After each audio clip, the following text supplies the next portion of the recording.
Recent new release, Not a Real Enemy. The inspiring book is about Robert Wolf's Jewish family history living under Nazis and the then communist regime in Hungary. Throughout the book, he details what his family experienced to escape to freedom. Wolf says his parents wrote the autobiography of his family's history and specifically his father's childhood through their years together. Once his parents passed, he learned of the miraculous stories and knew they had to be shared with others, which he explains there's a lot to be learned from his father's struggles. I want people to realize how good we have it in this country, how lucky I am, how lucky my neighbors are.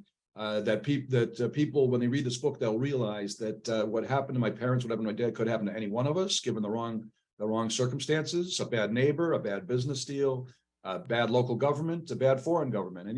We could all be prone to the same kind of harrowing situations that my parents had to go through. It's messages of resilience, of how to survival, how to get through the most harrowing times in your life and still manage to live a good life, persistence, determination.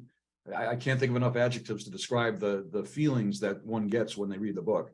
And not just because of me, but just because I know my dad and my parents, but people that don't know my father, when they're done reading the book, I've heard a lot of people say they love my dad. They love how he went through it and what he did to make it through.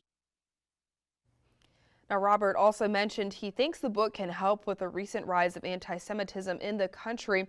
He says education is the key to understanding others and what they are going through.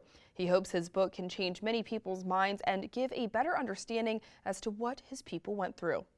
I think this book should be taught in the classroom, maybe as early as junior high school, definitely in college. Anti-Semitism is on the rise in various colleges and universities, I'm also understanding.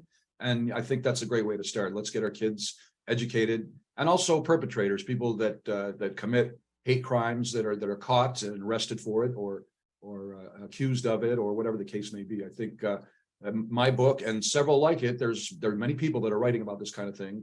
The difference is it's not just about the Holocaust. It is about anti-Semitism, but it covers the Russians after post-World War II were not much better, short of slaughtering people and enslaving them. The Russians, really, the Soviets, the communists were not so great to the Jewish people either. So yes, I think if more people read this book, I think it will really help straighten people out.